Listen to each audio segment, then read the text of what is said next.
अगर हम आरडीजी की लड़ाई सही रूप से नहीं लड़ेंगे तो कहीं ना कहीं हमारा जो स्टेट शेयर इसमें जा रहा है, इसके लिए भी हमको चिंतन करना पड़ेगा। केवल एक मंत्री के रूप में नहीं है, मगर एक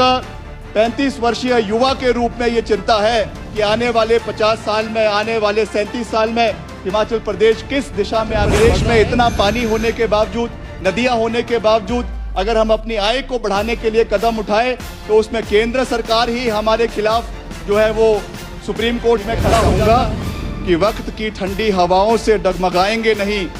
वक्त की ठंडी हवाओं से डगमगाएंगे नहीं, किसी फैसले से अपने सपनों को जो है वो मिटाएंगे नहीं।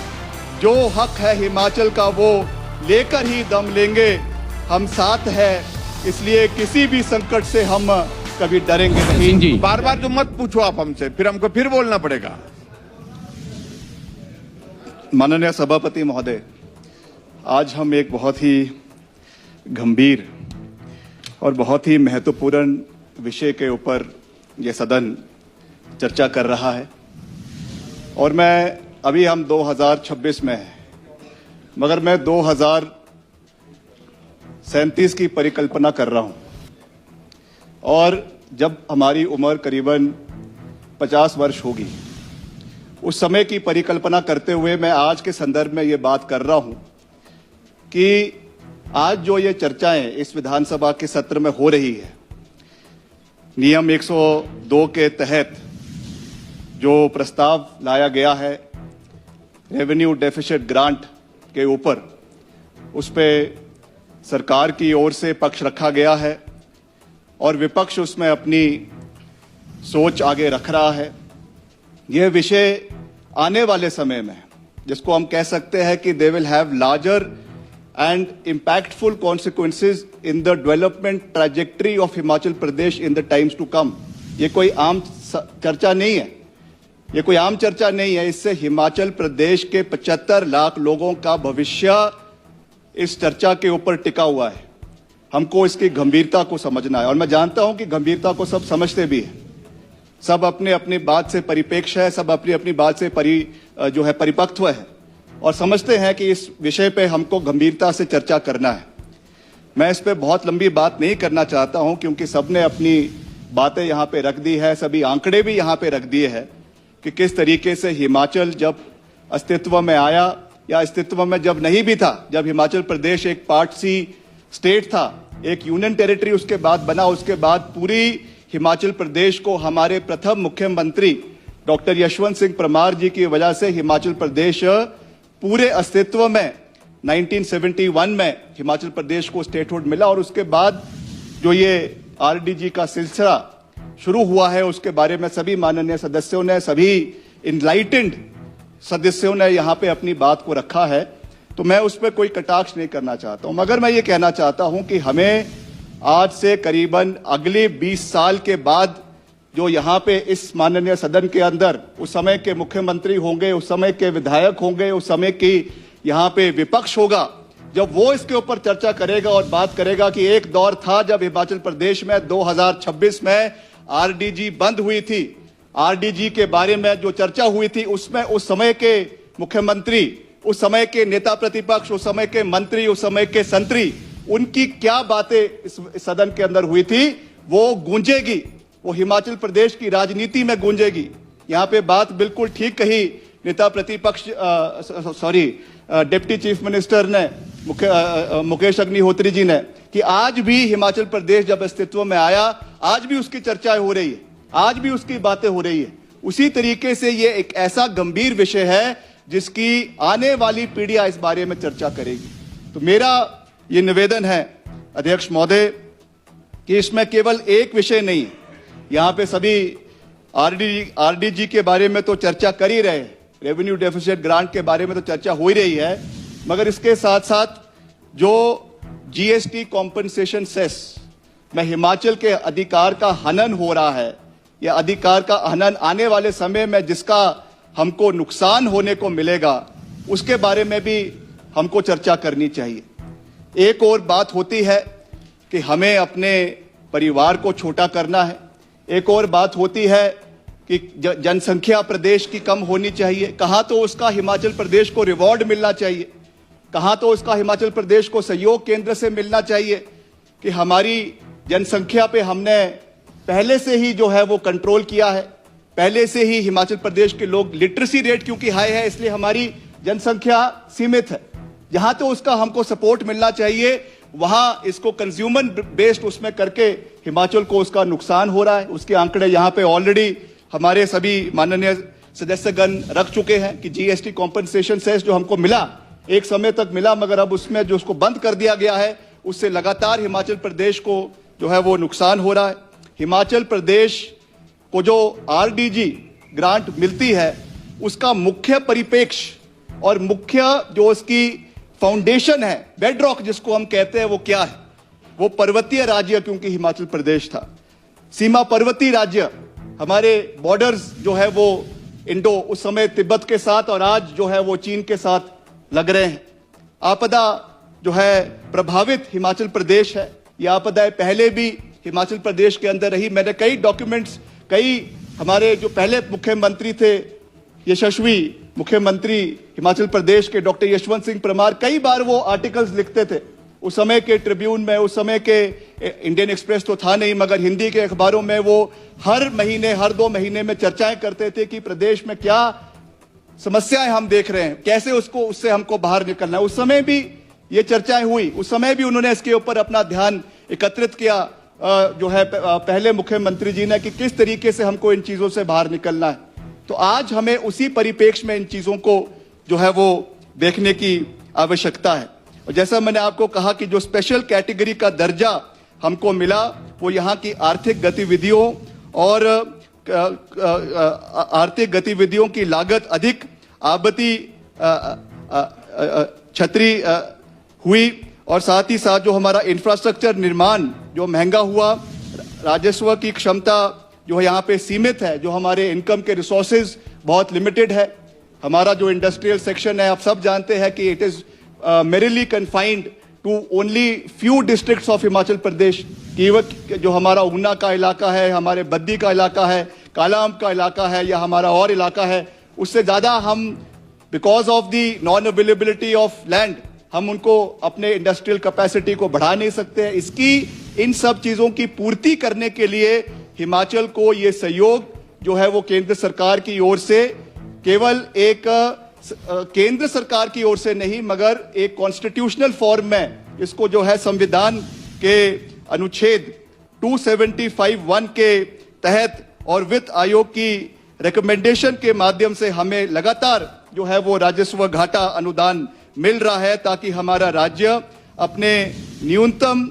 राजकोषीय दायित्व, वेतन, पेंशन, ब्याज, सामाजिक सुरक्षा और बुनियादी सेवाएं उनको जो है वो पूरा कर सके। और मैं इसमें एडिशनल करना चाहूंगा कि this is not only limited to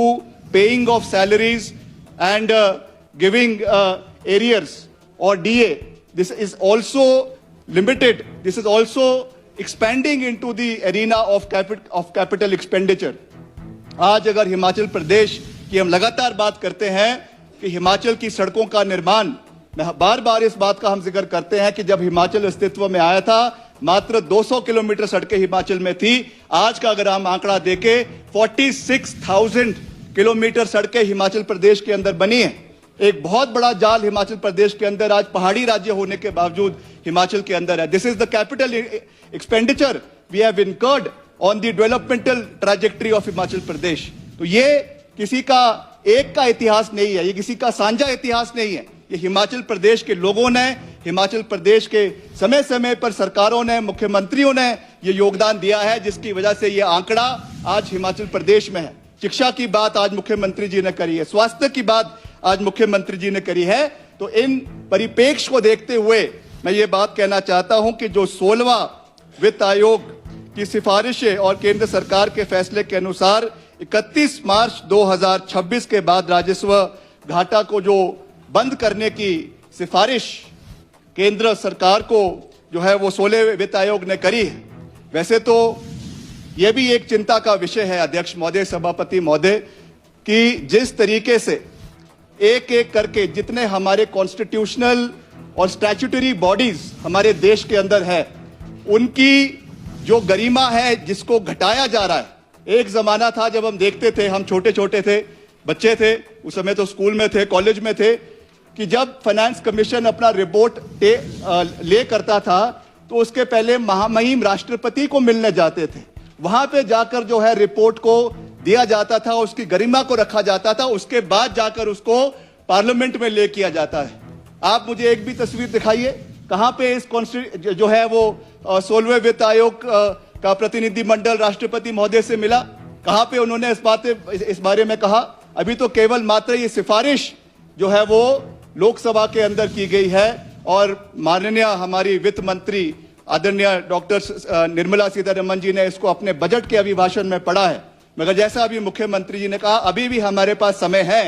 अभी भी अगर हम एक आवाज में, आज यहां पे हम जितने सदस्य बैठे हैं 75 लाख लोगों का रिप्रेजेंटेटिव आज इस सदन के अंदर बैठा है। आज अगर हम एक स्वर में, एक आवाज में इस बात को नहीं रखेंगे कि हमें हमारे हक की लड़ाई लड़नी है, तो जैसा मैंने अपने अभिभाषण की शुरुआत में कहा कि 2037 की परिकल्पना में जो लोग इस सदन के अंदर बैठे होंगे, हो सकता है हम होंगे, हो सकता है हम नहीं भी होंगे, ये तो जनता उस चीज को निर्धारित करती है। मगर उस समय इतिहास इस बात को याद रखेगा कि किस लोगों ने हिमाचल की लड़ाई लड़ी और किन लोगों ने हिमाचल की लड़ाई को नहीं लड़ा। ये बात मैं कहना चाहता हूं। आज लगातार यहां पे जो है हमारे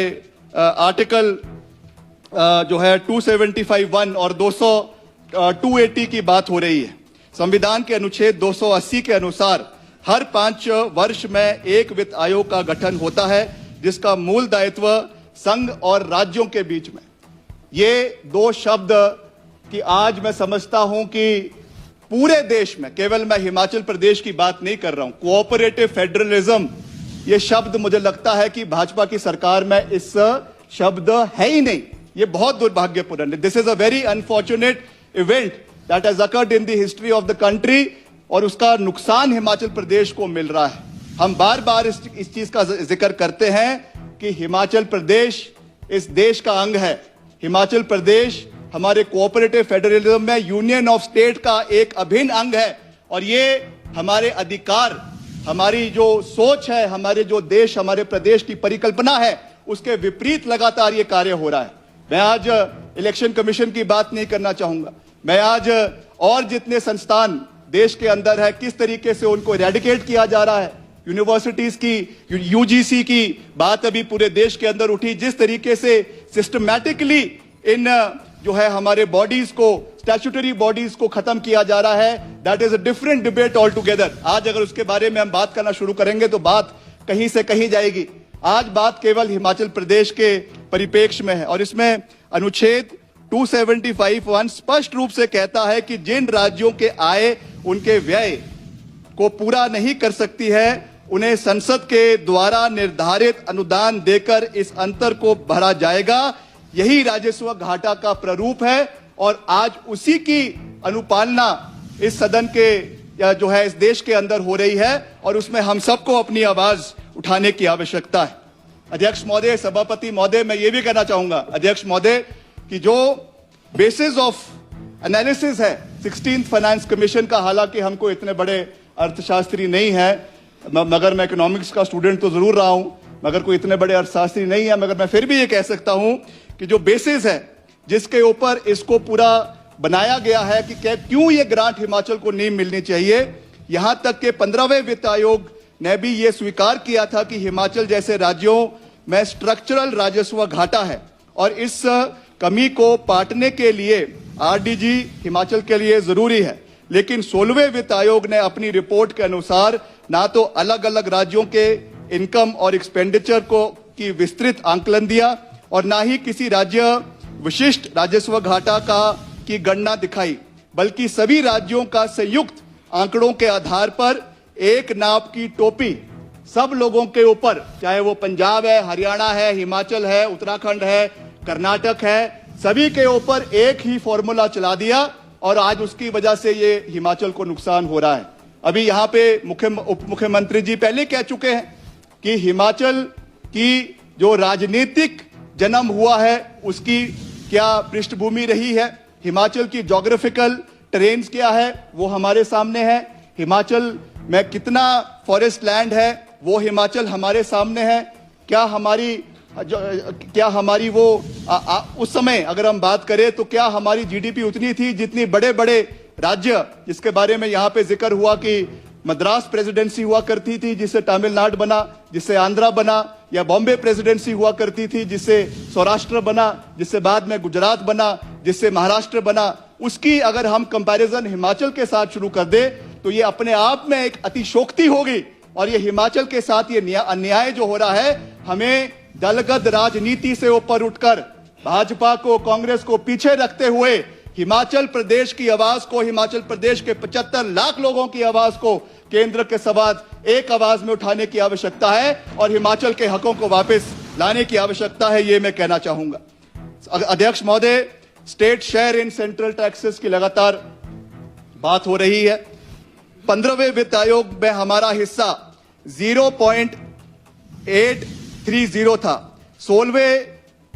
वित्त आयोग की रिकमेंडेशन से इसको थोड़ा बढ़ाया है और 0.914 जो है वो किया गया है। 25-26 के लिए 11,500 करोड़ रुपए की तुलना में 26-27 के लिए अनुमानित 13,950 करोड़ रुपए, यानी लगभग 2,450 करोड़ रुपए की वृद्धि, जो केवल अभी एस्टिमेटेड जो हमारे कलेक्शन होने हैं उस पे निर्धारित करती है। आने वाले समय में कितनी कलेक्शन होगी नहीं होगी, that is in the garb of future, उसके बारे में अभी एंटिसिपेट करना मैं समझता हूं कि ठीक नहीं होगा। जो 6,000 करोड़ का हमारा घाटा है,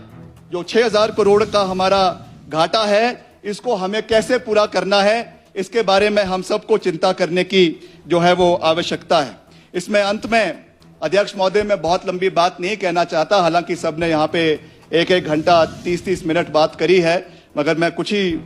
मिनटों में अपनी बात को जो है वो कुछ नहीं, मैं कुछ ही मिनटों में अपनी बात को जो है वो खत्म करूंगा। इसमें जो मेन ऑब्जेक्शंस हमारे 16वें वित्त आयोग की जो रिकमेंडेशंस आई है उसमें जो आई है, मैं उसके बारे में भी कहना चाहता हूं कि राज्यों की अलग अलग आय व्यय का आंकलन, जिसके बारे में मैंने जिक्र किया कि 15वें वित्त आयोग ने हिमाचल सहित हर राज्यों के लिए वर्षवार आय व्यय का विस्तृत अनुमान प्रस्तुत किया, जबकि 16वें वित्त आयोग ने कंबाइंड, जैसा मैंने आपको कहा कि एक ही टोपी सबके सर लगा दी। और वैसे ही आयोग ने यह तर्क दिया कि राज्य का सम्मिलित राजस्व घाटा जीडीपी के 7.8% से घटकर 6.9 और आगे 0.3% आ गया है, और प्रतिबद्ध व्यय का अनुपान भी कुछ कम हुआ है, इसलिए आरडीजी की आवश्यकता हिमाचल प्रदेश को नहीं है। लेकिन क्या ये निष्कर्ष हिमाचल प्रदेश और राजस्व घाटे वाले पहाड़ी और आपदा प्रवण राज्य पर भी उतना ही लागू हो सकता है जैसे किसी बड़े संपन्न राज्य के ऊपर हो रहा है, जिसके बारे में मैंने अभी जिक्र किया। Even in the history if we go, वही चीज है। और आज के अगर हम परिप्रेक्ष्य में बात करें, वर्तमान में बात करें, तो हम उसी जो है वो चौराहे के ऊपर खड़े हैं, ये मैं एक बात करना चाहता हूं। दूसरा, जो इग्नोरिंग ऑफ स्ट्रक्चरल वीकनेस, 15वें आयोग ने स्वयं स्वीकार किया था कि कुछ राज्यों में स्ट्रक्चरल राजस्व घाटा है, जो केवल सब्सिडी या कैश ट्रांसफर से नहीं बल्कि भौगोलिक आर्थिक वास्तविकताओं से जो है वो पैदा होता है। 16वें वित्त आयोग ने इस बात ने पर्याप्त महत्व नहीं दिया, और ना ही ग्रीन बोनस, बार बार मुख्यमंत्री जी इसका जिक्र करते हैं। क्या ये हमारा कसूर है कि हमारी जनसंख्या कम है? क्या ये हमारा कसूर है कि हिमाचल प्रदेश का फॉरेस्ट कवर आज नॉर्थ इंडिया में सबसे ज्यादा है? क्या ये हमारा कसूर है कि चाहे बान के पेड़ है, चाहे देवदार के पेड़ है, चाहे यहाँ की नदियां है, आज सबसे ज्यादा अगर पवित्र और साफ जगह पूरे उत्तर भारत में है तो हिमाचल है। कहाँ तो उसका हमें सहयोग मिलना चाहिए, कहाँ तो उसका हमें समर्थन मिलना चाहिए, और उल्टा उसकी पिनलाइजेशन जो हमको करवाई जा रही है, ये अतिशोक्ति है। और इसकी लड़ाई हम सबको भी लड़नी है। और जो हमारे 7 सांसद दिल्ली में बैठे हैं, जो वहां पे तर्क दे रहे हैं कि आप आइए, हम आपको बताएंगे कि हमने पैसा कैसे कम करना है, खर्चा कैसे कम करना है, वो हम निर्णय ले लेंगे। मगर आप हमको ये बताइए कि हमको कैसे इसकी लड़ाई को केंद्र सरकार से लड़ना है। और मैं इसको लड़ाई नहीं कहूंगा, इसको मैं लड़ाई नहीं कहूंगा, इसको मैं हिमाचल प्रदेश के अधिकारों के लिए अपनी बात उठाने की बात कहूंगा और इसमें हमको सही अधिकार के साथ हिमाचल को सहयोग मिलना चाहिए, ये मैं कहना चाहता हूं। मैं ये भी कहना चाहूंगा कि इसके बहुत से अध्यक्ष महोदय शॉर्ट टर्म और लॉन्ग टर्म इंपैक्ट है। शॉर्ट टर्म इंपैक्ट के लिए तो हम सब यहां पे होंगे, मगर जैसे मैंने कहा 2037 जो लॉन्ग टर्म इंपैक्ट इसके हिमाचल को मिलेंगे, उस समय कौन यहां पे होगा कौन यहां पे नहीं होगा वो तो भविष्य के घर में है, मगर लॉन्ग टर्म इंपैक्ट्स भी हिमाचल प्रदेश में इसके हमको देखने को मिलेंगे। तो मैं अगर शॉर्ट टर्म की बात करें, आज अगर डीए की बात की जा रही है, वेतन पेंशन की बात की जा रही है, हमारे सामाजिक सुरक्षा और पेंशन के बारे में बात की जा रही है, आज अगर सब्सिडी हम अगर हमारे बागवानों को हमारे किसानों को सोलर के ऊपर दे रहे हैं या हमारे गाड़ियों को खरीदने के लिए दे रहे हैं, हालांकि मुख्यमंत्री जी ने इसमें पूरा विश्वास जताया है। As a leader he has stated that we will try our best to commit to everything that we have done, but still it is a financial problem, it is a financial implication from which we have to arise, from which we have to come out, और ये हमारे short term problems है जिसको हमें आने वाले समय में लड़ने की आवश्यकता है। हमारा सीसीएस स्कीम्स है जो केंद्रीय स्पॉन्सर्ड स्कीम्स है, मैं उसके ऊपर भी आना चाहता हूं। आज लगातार विपक्ष के साथी बार बार ये बात कहते हैं कि हमें हिमाचल प्रदेश से लगातार एम्स के लिए पैसा आ रहा है, पीएमजेएसवाई के लिए पैसा आ रहा है, या आपके और स्कीम्स जो पीएम आवास योजना है उसके लिए पैसा आ रहा है, मगर आपको यह भी देखना है कि पहली बात तो ये कोई सौगात नहीं है। ये जैसा अभी यहां पे कहा गया जो कंसोलिडेटेड फंड ऑफ इंडिया है और उसके साथ साथ जितनी भी स्कीम्स है उसमें एज अ फेडरल स्ट्रक्चर ये हिमाचल प्रदेश का अधिकार है कि हिमाचल को ये पैसा सड़कों के लिए, बिजली के लिए, अस्पतालों के लिए आ रहा है। मगर we also must realize that we are also paying a 10% contribution in the CCM schemes. हम इसमें हिमाचल प्रदेश की ओर से भी ये पैसा देते हैं, और अगर हम आरडीजी की लड़ाई सही रूप से नहीं लड़ेंगे तो कहीं ना कहीं हमारा जो स्टेट शेयर इसमें जा रहा है इसके लिए भी हमको चिंतन करना पड़ेगा। और हम चाहते हैं कि ऐसा ना हो, ऐसा दिन ना आए कि हिमाचल प्रदेश में इस तरीके की परिस्थिति उत्पन्न हो। ये हमारी चिंता केवल एक मंत्री के रूप में नहीं है, मगर एक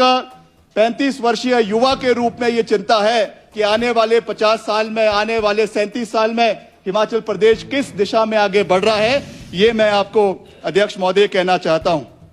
और उसके साथ साथ जो लॉन्ग टर्म इंपैक्ट्स है, चाहे हमारा कैपिटल इंफ्रास्ट्रक्चर है प्रदेश के अंदर, उसको इंप्रूव करने की बात है, सड़कों को और निर्माण करने की बात है, और उसके साथ साथ जो इनकम के जरिए प्रदेश के अंदर बढ़ाने हैं उसको भी हमने किस नजरिए से आगे बढ़ना है, ये भी मैं समझता हूं कि जिसको एक कहते हैं कि एक ट्रैप है, एक विडंबना है।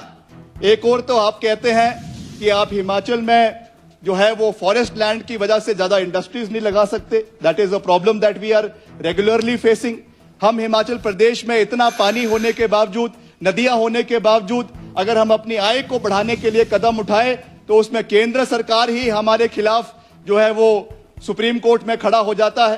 क्या इसके ऊपर आपकी जिम्मेवारी नहीं बनती है कि आप इन विषयों के ऊपर हमारी आवाज को उठाए कि हिमाचल प्रदेश की आय को हमने कैसे बढ़ाना है? ये छोटे छोटे कदम तो हमको लेंगे, मगर बड़े कदम के साथ हम कैसे आगे बढ़ रहे हैं, हिमाचल प्रदेश में कैसे हमारे आय के स्रोत हम आने वाले समय में मजबूत कर सकते हैं, इसके ऊपर भी विकासात्मक चर्चा जो है वो चिंता होनी चाहिए, चर्चा होनी चाहिए। तो मैं अध्यक्ष महोदय इसमें ज्यादा बात नहीं कहना चाहता हूं, और मैं यही कहना चाहूंगा कि हम सबको इसमें दलगत राजनीति से ऊपर उठकर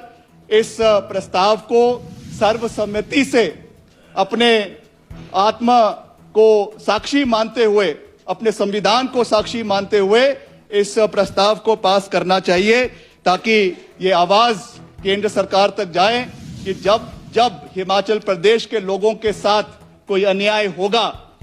ये आवाम हिमाचल प्रदेश की 75 लाख लोग हिमाचल प्रदेश के और उनके जो हमारे नुमाइंदे हैं, एक स्वर में हिमाचल प्रदेश की आवाज को आगे उठाकर याद रखेंगे। इस बात को मैं कहना चाहता हूं। उस समय केंद्र में बार बार ये बात कही जा रही है कि आपके ऊपर दबाव है, आपके ऊपर दबाव है, मगर आप ये सोचिए कि आपकी आने वाली पीढ़ियां क्या इसके लिए आपको माफ करेगी? क्योंकि आप उस समय दबाव में थे, इसलिए आप लोगों ने हिमाचल की आवाज को नहीं उठाया। ये बात मैं समझता हूं कि सही नहीं है। उस परिप्रेक्ष्य से हमको इसको समझने की आवश्यकता है। अंत में अध्यक्ष महोदय मैं यही कहना चाहूंगा